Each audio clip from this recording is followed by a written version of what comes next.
All right, this is take 3. I don't understand. I am totally locked into the correct website, web portal, and we're having those technical difficulties. But it looks like we're running up and running now. So I'm gonna just do a little bit of schmoozy talk for a few minutes because I know it takes a little while for people to tune in. I hope everybody had a good week. If you are watching, if you want to say hi, this is a good time because I am just waiting for you guys to log in. I'm going to set up my little chat. There we go. Now I can see you guys if you're talking. Hello, hello, hello. Marcy Geller here. This is Square Peg Chat. We're trying this at our new time. You know, I've been doing this at 8 o'clock since the beginning, and I'll be honest, I was down in Florida visiting my parents, and they said, you know, you really should do it at 7:30 because you're up against the biggest, most popular show in the country, The Voice. And I'm like, I don't know if people who watch The Voice would be watching a web chat, but maybe I'm wrong. So I am doing this as an experiment to see if Mom and Dad are, in fact, correct, because I found something out today. I found something that my mother cooks better than I do, and I tried her way, and it worked, and that was baked potatoes. But anyway, I'm very off track. I'm going to talk about what our topic is for tonight. So, Square Peg Chat, if you've been here before, you know the way it works. If you have not been here before, just quickly, there's a chat bar to my right on your screen. So I always forget which way it is.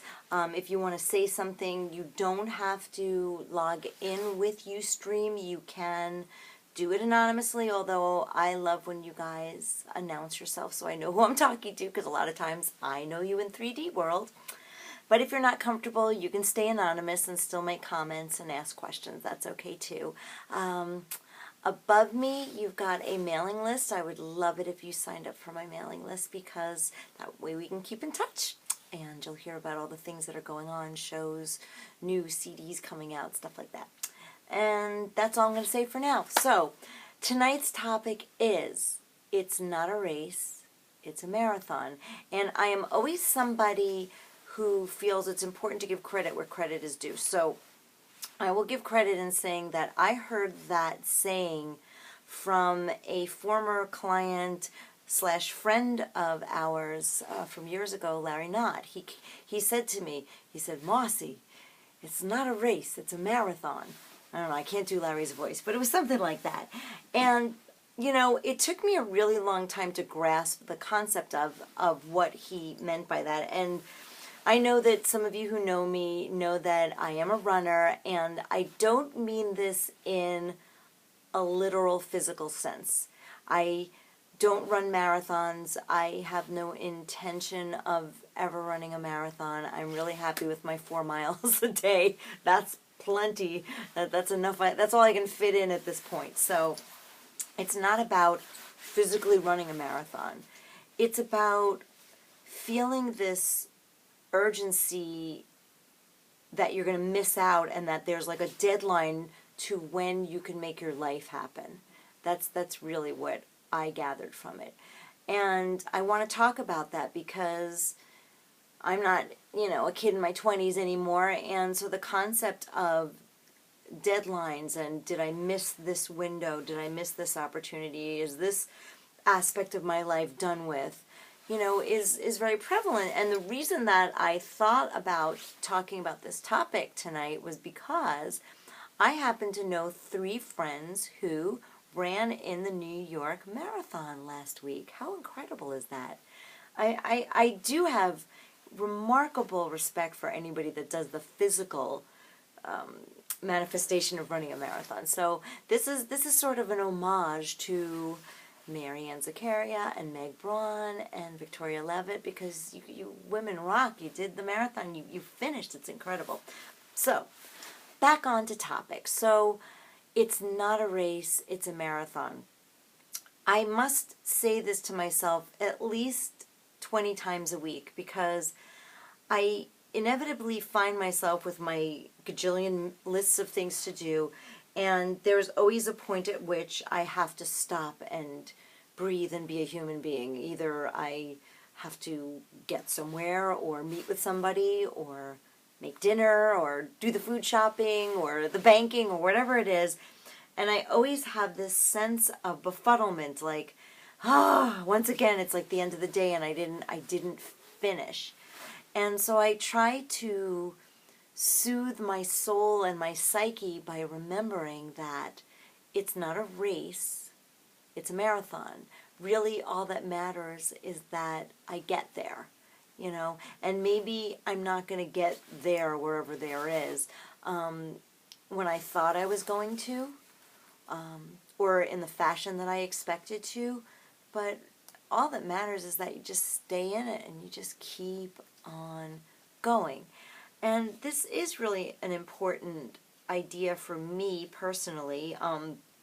If you are new, you have not heard me say, I say this every week, I am not professing to be anybody's guru. I don't profess to have anybody's answers. I'm just on an explorational journey to find my own and share my ideas and concepts with whoever is interested enough to listen and exchange with me, because I think that we always learn something from each other. The chats are always really fun, and I think a lot of us kind of dread Mondays. You have this weekend thing going on where you're relaxing, or maybe you're relaxing, maybe you're catching up on the weekends, I don't know. But this idea of Mondays and, the start of the week, this web chat makes me look forward to Mondays. So it's not a race, it's a marathon. For me, I think the reason that it's a very sensitive subject is because as a woman in the music industry, I personally feel that there's a lot more pressure put on women in regards to age. Like, I can't remember the last time I saw an older woman who wasn't already like a legend that was already established, you know what I mean? But I often see men who look older just showing up, getting signed, being on television, being in videos. And, the women that do last, it's what's interesting to me is that I feel in some ways that like they're not allowed to age. I think as women, we feel this pressure that we're not allowed to age, that you always have to look like this expectation that society has of us. And I'll tell you something, it can be a real obstacle, at least for myself, because I know that I will make decisions at times about whether or not to do something based on whether or not I am, with makeup and my hair is done. I gone are the days for me where I'm spontaneous enough where, like, if somebody said, hey, we're hanging out at this venue and we're listening to some music, come on down, like that I would just, like, throw some shoes over on with my sweatpants and get in the car and go. Like, I'm very, very hyper conscious of, that when I was younger, I could do that because, even when you had no makeup on, you looked pretty okay. But now, as a mature woman, it requires a little help here to make things function, at least in what I consider an acceptable way.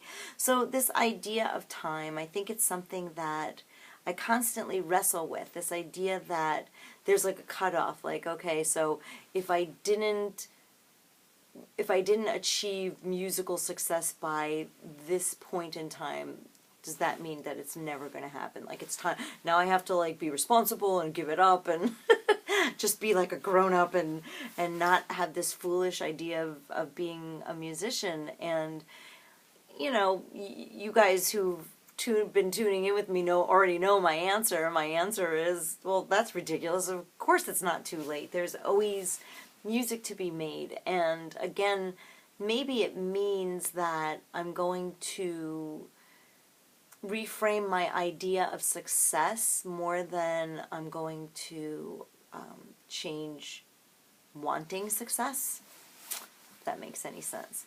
Because I do want success, and I do have an idea in my mind about what success looks like at this point in my career. And it does look very different than it did in my 20s. You know, in my 20s I had the stardom thing, you know. I wanted to be this huge international star, but I wanted to be so respected for being this very sophisticated composer.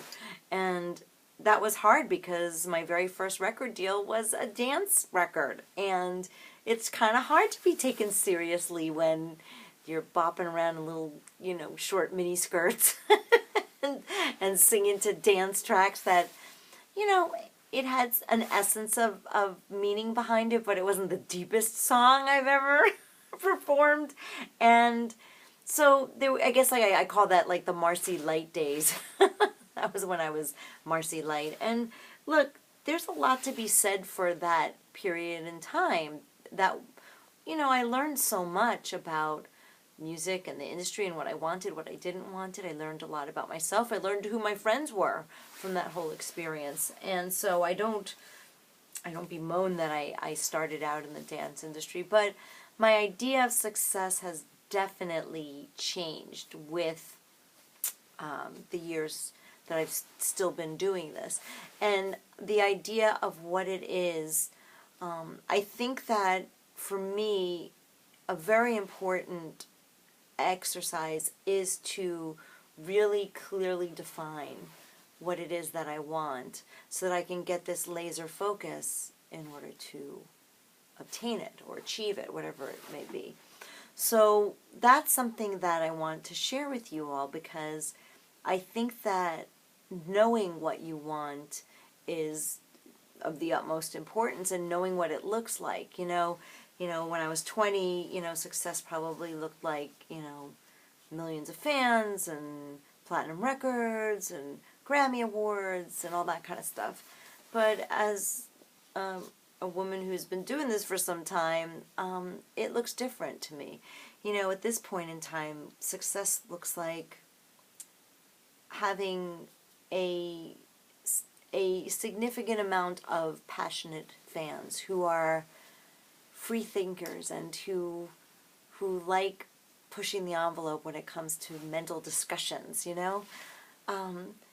People who dig a little deeper, people who are, you know, who love music and it's the soundtrack of their life, but also are themselves maybe exploring to find a deeper meaning in things.